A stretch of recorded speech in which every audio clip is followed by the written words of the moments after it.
tax. It's one of the things you can count on in life. In politics too. In this year's tightly fought US presidential race, one of the few things we can say for sure is that whoever wins will have a unique opportunity to shape US tax policy. That's because many of the tax cuts Donald Trump introduced as president back in 2017 expire next year, with major implications for US taxpayers and the broader economy. So on this week's episode, we're looking at taxes. It's what we do here on Reuters Econ World. Every week, we pick a phrase or buzzword and go deep on the economic principles and ideas driving the biggest news around the world. I'm your host, Carmel Crimmins, in Dublin.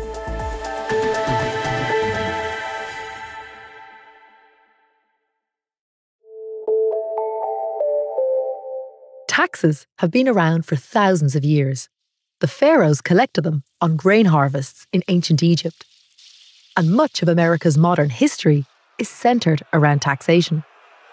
A rebellion over a whiskey tax in 1791 even paved the way for the Republican Party. But while they're not popular, taxes are necessary. Governments need money to function, and the structure and financing of taxes are critical to economic growth. Demand-side economists believe tax cuts during a downturn can encourage people to consume more. That's known in wonky circles as a counter-cyclical fiscal policy.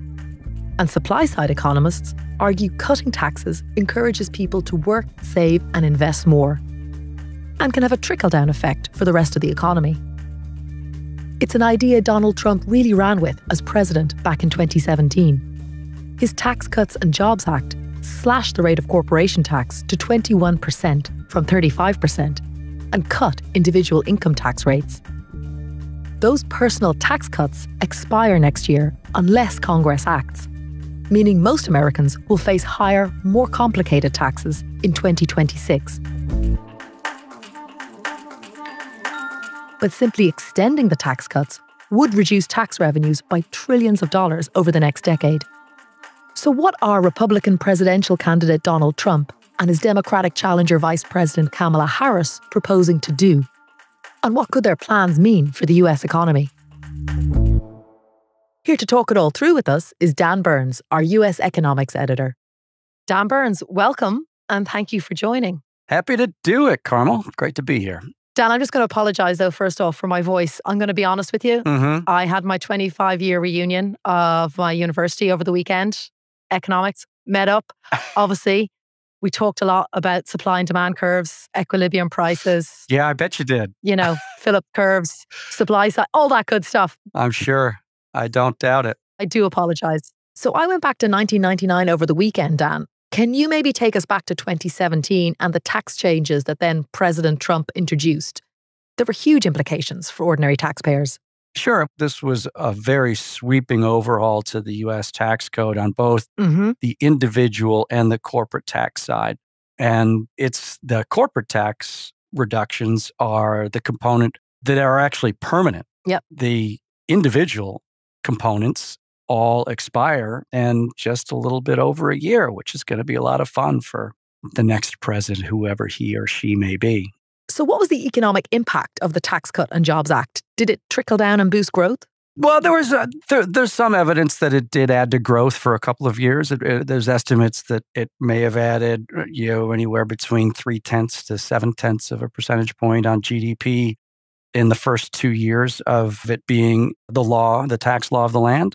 But that momentum seemed to have faded a little bit by the time we got to 2019. And then, of course, COVID happened. And it's hard to really parse the effects coming through that because of so many of the distortions that the pandemic has caused to the economy then and going forward. It was also unusual in that it was a big tax change, a reasonable stimulus that was occurring when the economy was already growing just fine. Yeah. So it was what was considered to be pro-cyclical in geeky economic. We like geeky. And as opposed to being a support in a time of economic need. So the risk of those going all back up at the end of next year is seen as something that could put the fast brakes on the economy if there is not an extension or some other type of adjustment. And both candidates have their ideas about that. And then, of course, if they are extended, there's an impact in terms of the budget, right? It's a loss of revenue. It is. It is a loss of revenue. Yeah. And depending on which of the competing plans, and they're not, all the details really aren't there, there's pretty substantial difference in the impact that we've seen estimated by some of the nonpartisan budget estimators for both. But yes, if they sunset and we have a dysfunctional government that is not able to find a workaround, tax rates go up, revenue go up a bit, but it might be offset somewhat by the slowdown in the economy that it could cause. The thing about tax cuts, though, is, and it's interesting, you made the point about that we did see some element of, growth from the Trump tax changes, but it's not necessarily a given that tax cuts always lead to a larger economy, right? Like, yes, they can encourage you to work and save and invest more, which, that's a positive impact called the substitution effect. But they can also encourage you to work, save, and invest less, which is a negative impact called the income effect, right? Well, that's the perennial debate. Yeah. And of course, we haven't even gone to the spending side, right? Mm-hmm. Like, if these tax cuts are not financed by spending cuts, then they'll, likely result in an increased budget deficit. They'll be financed by borrowing. Exactly, which over the long haul could reduce national savings, add to the national debt, raise interest rates. Yes. So it's not straightforward. It's not straightforward at all. And it's hard to find 100% agreement on effects, either positive or detrimental. Mm-hmm. But that's the taxation by nature is a political act. Yes. And rarely is there full agreement in politics. I suppose maybe to think about it in political terms, there is an opportunity here in terms of the tax policy. There is an opportunity coming down the pike, right? So what are the candidates? What are the two candidates suggesting? Well, so in Trump's case, let's starting with him, since it's his law that would expire, or the individual portion of it. Mm-hmm. His where he stands on it, he would extend the Tax Cut and Jobs Act in full, and he would do something else, which is something of to behold. He would also restore what was called the SALT deductions. Mm-hmm. SALT are the state and local tax deductions. One of the things that the TCJA did, it did simplify how you file taxes. It doubled the standard deduction and reduced the incentive, in many cases, to do the far more complicated itemized deduction tax return. But one of the big benefits, particularly in states like where I live, Connecticut, typically blue states that have fairly substantial state and local income taxes, you got to write those off. You got to deduct those from your federal taxes. Trump eliminated that as part of the TCJA. It was seen as a deliberate swipe at blue states. But now he says he'd love to have them restored. So not only would the lower tax rates that now exist under the TCJA extend under his proposal, which would, as we've discussed, be a revenue reduction, but the restoration of the SALT deductions would also contribute to revenue reduction, which is notable. Right. But then beyond that, he's proposed new things, right? He's come up with a litany of things that he wants to exempt from federal taxation altogether. That would include tip income, Yep. Social Security income, and more recently, he's talked about exempting overtime from income tax. Exempting Social Security and overtime from income tax could each, by some estimates we've seen, reduce revenue by between 1.6 trillion and 1.7 trillion each over a 10-year horizon. So that would be a meaningful deficit widening. And he's also looking at potentially reducing the corporate tax rate again. Even further, he would like to take it down to 15% from 21%. Right. Yeah. And then tariffs. Trump is a big fan. Right. So the handful of nonpartisan budget estimators that we've spoken with and looked at their estimates before you even get to the tariff component estimate that the budget impact on the deficit over 10 years from what we've just kind of spelled out on Trump's plan would be anywhere between 3.6 trillion to 6.6 trillion. So it's a big window. But the starting point is about 3.5 trillion of impact. And then you bring in, so on tariffs, Trump, as you know, would like a 10% global tariff that's on anything coming in from Ireland, Poland, Tasmania. And we should say tariffs are basically taxes on imports, right? That's what a tariff is. They are tax on imports, right? Right. And then 60% on anything from China, right? Particularly punitive on China. Yeah. So that could raise revenue.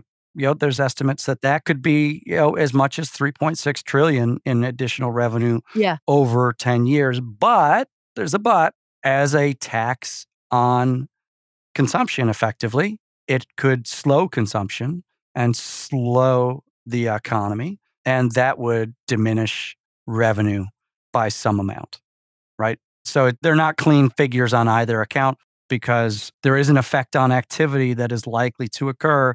Just how pronounced that effect on consumption is will determine what the ultimate tax take, either from tariffs or the extended TCJA.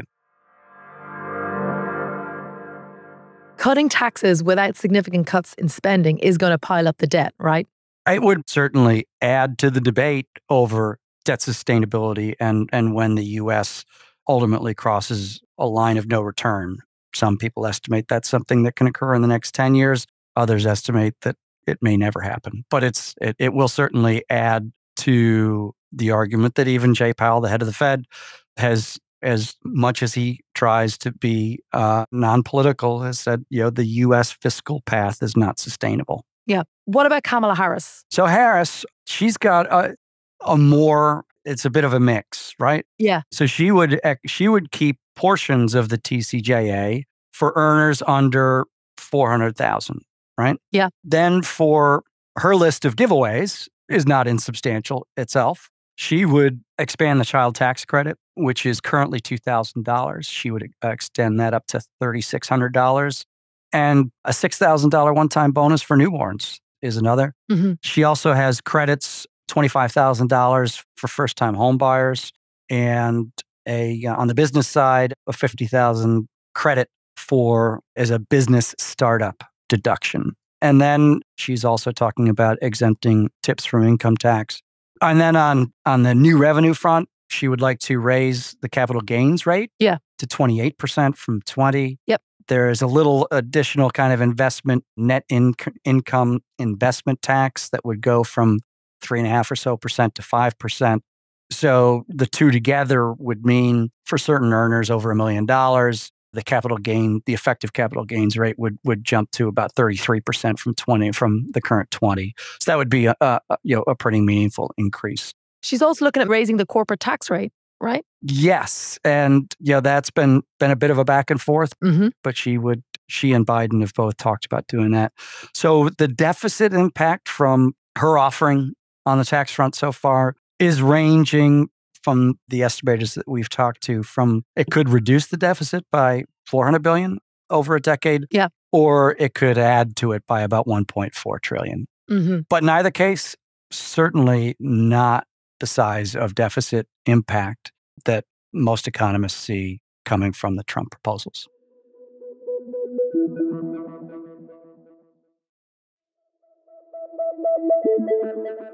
On one economic policy at least, there is agreement between Trump and Harris.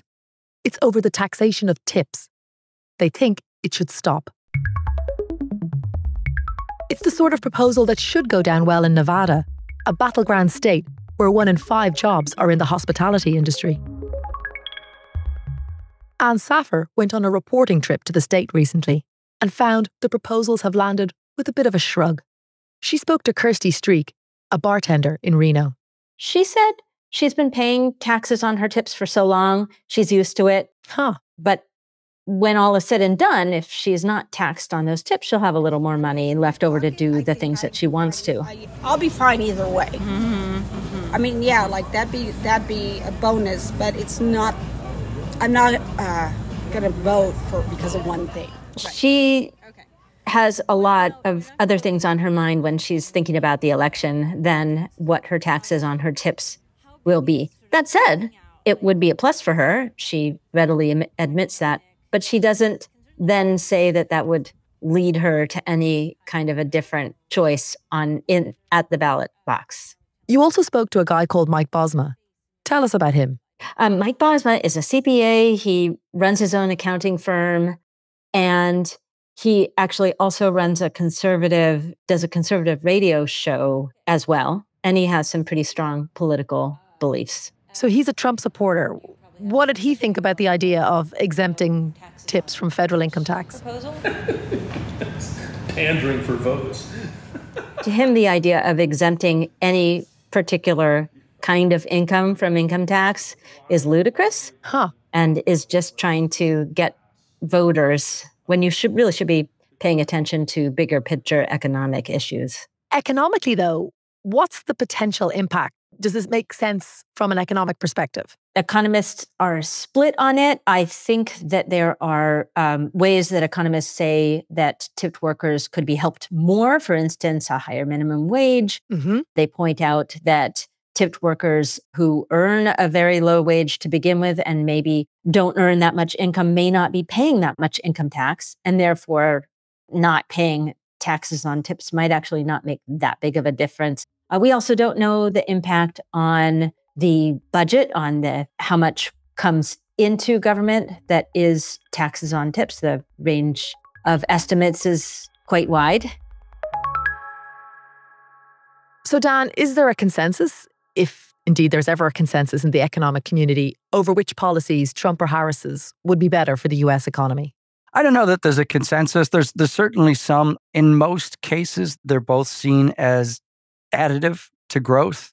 But yeah, I guess maybe the rub comes in that Trump's plans are seen as having leaving more of an imprint on inflation than Harris's. Our good friends over at Oxford Economics recently estimated that taking the Trump package in its entirety would mean probably a 0.3 to 0.6 of a percentage point of excess inflation over current appropriations law, policy, et cetera. Now, some of that comes also not just from Trump's tax and tariff plans, but from his threat to deport immigrants. Right. And why does that have an effect on inflation? Immigrants have effectively accounted for all of the labor force growth in the last 18 months or so. And that's also the period in which we've seen the most progress on inflation for a number of reasons. But among them, we've seen wage growth decelerating. And that's because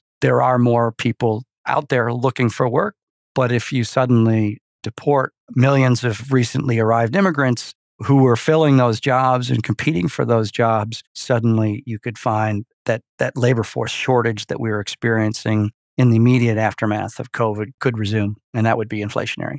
Yeah. Harris is not threatening to deport immigrants. And the Oxford folks, for instance, estimated that her plans, particularly things around the child tax credit, which is, again, kind of an ongoing stimulus payment to households, would mean probably 0.1 to 0.2 of a percentage point of excess inflation over current trend estimates. So they're both a bit additive. There's deficit risk and there's a bit of inflation risk coming from the policies we're seeing presented both by Harris and by Trump. But the estimates are that the Trump proposals have the larger impact on both inflation and deficits. But now, Dan, this all feels very academic, because what's the politics of all of this, right?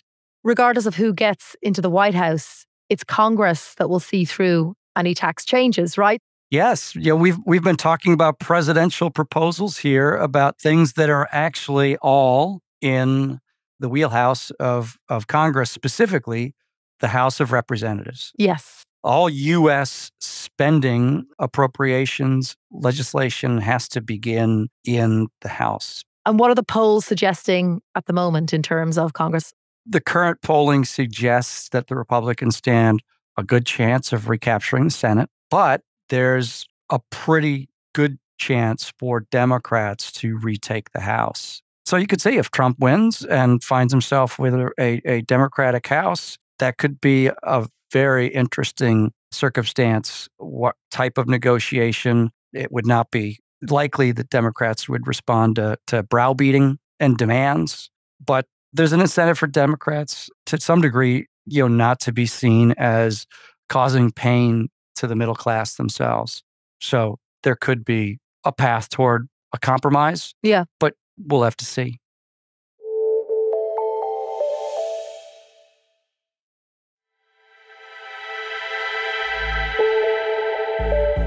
big thank you to Dan Burns, Anne Saffer, and everyone who covers the US economy at Reuters.